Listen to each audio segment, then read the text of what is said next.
saw it for ourselves when we were at the Ukrainian-Polish border, refugees desperate to find safe places to stay after surviving trauma and devastation in their home country. One Ukrainian mum and her baby that our team met in Poland, waiting for their visas so that they can come to live with their British hosts. Michelle Morrison has their story. I would like to have a happy future for my child in a peaceful atmosphere, so she will never have to hear the sounds of the war. In search of safety, Katia had many plans for those precious first few months of being a mum in Ukraine, alongside her husband, who she married just last year. But instead of living those, the qualified dentist and her 6-month-old baby, Veronica, are refugees waiting alone in a flat in Poland for their way out. As we are from Donetsk region, my husband is strictly against our coming back there, even after the war, because of dangerous areas. I do not want our child to have an unexpected encounter with a bomb or something else left there. So we will have to move anywhere.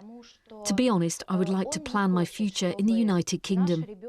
This could be the answer. Zoe and Gavin Helmuth from Windsor have offered to host Katia and Veronica in their spare room. We've been busy this week refreshing your room, so it's all nice and new for you. So we've had painters in, you've got carpets coming next week, so it's all nice and fresh for you. While Katia patiently waits 4 weeks to get her UK visa, a virtual tour of her prospective new home is a welcome distraction and glimpse into a safer future. Lots of nice places here to walk, and Windsor's a lovely town. There's plenty of you to see and plenty of people to meet. I do look forward to us meeting, and I do hope my life will be better in the UK. Very exciting here. We're joined by Terry, Mark and Wilson, who started a Facebook group to match homes for refugees alongside, and Nastya and her 6-year-old son, Yarek, who does a mean high five, also in the studio.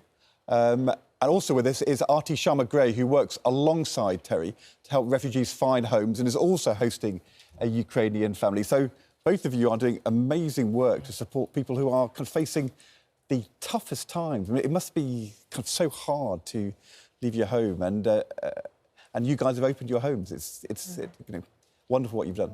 Thank you. Yeah, Terry, talk about the process. How straightforward was it for you to welcome in Nastya and Yarek? So I actually put my details on a Facebook group.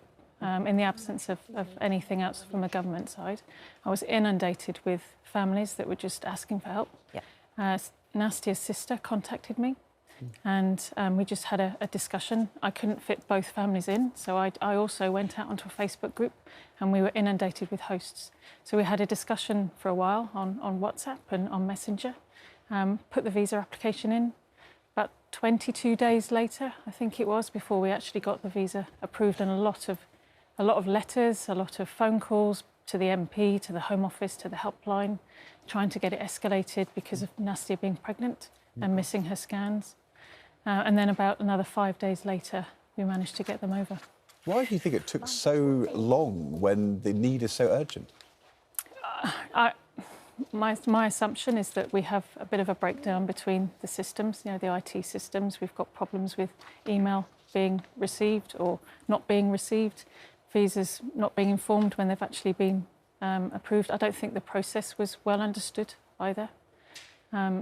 It's heartbreaking, because you've got people in a war zone asking you, when can we get out? We're surrounded by Russians. When's our visa going to come? And you can't answer that question. And it's hard for us to hear what they say, and the decisions they have to make about whether they leave or whether they stay and wait for a visa to come through. Nastya, where are you from in Ukraine? We're from Odessa. Now, Odessa, over the weekend, we saw an absolutely terrible story of a mum and her newborn baby killed in an attack, along with a number of other people. Yeah, that's true. It's no surprise you would be desperate to get out. Yeah, it's hard to understand. Thank you. How are you getting on now? Because you're out, thank goodness. Yeah. Terry's putting you up, thank goodness. And Yarek, your son, you want to protect, and your unborn baby. How are you doing right now? Yeah, thank you. Thanks to our lovely hosts, we're feeling good. we are safe. We have a safe place to stay for us and for our children. But every time our heart breaks when we hear news from our country, from our city, that our people are dead. So, yeah, thank God we are okay, but lots of Ukrainians are still not. What is your hope for what happens in Ukraine, but also for you and your family? We hope that this awful war, this terrible mistake, will be soon finished, and all the Ukrainians will feel safe and can return to their houses, to rebuild our country, to be safe and to grow our kids in safe and developing country. That's what we dream of. Your little boy shouldn't have to see this, shouldn't have to go through this. Yeah, and by his age, he understood everything very clearly. When we heard the bombs on the 24th of February, he asked me, "Mom, what's this?" And I said, I didn't want to make him scary, and I said, "I don't know, son." And he said, "Mom, I think that's a bombing, and the war has started." That's what he told me.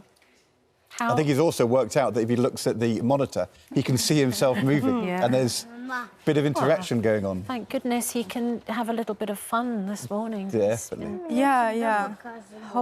Hopefully we have time to be safe, to enjoy, he has an opportunity to go to school. So we're happy to be here. Artie, you're taking in a family as well. How tough is the process for getting visas? Well, exactly the same as Terry's process, really. I mean, it was 28 days before they actually came to me.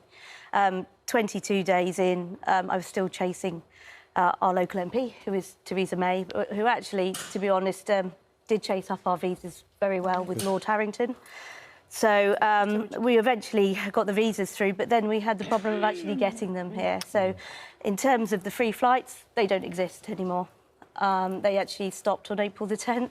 So it was then trying to get them a flight over, and it was over when all the strikes were happening, you know, not strikes, sorry, but when people off with COVID, BA.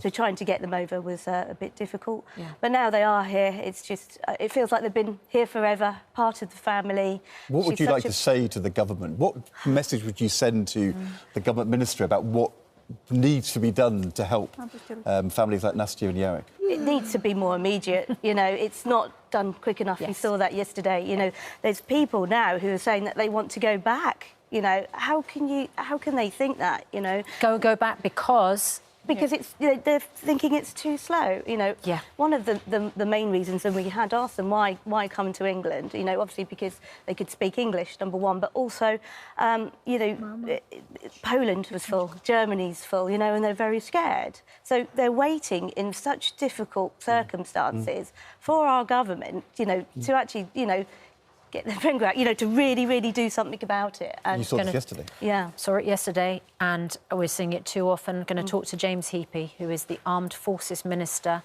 in just a moment, and we'll put all of those points to him. Thank you for coming in. Thank you very much, Nastya. Thank you. Thank you. My heart breaks for what's happening at home in Odessa. Do you still have family there? Yeah. High five, Harry. Thank you. I mean, so hard. Thank you.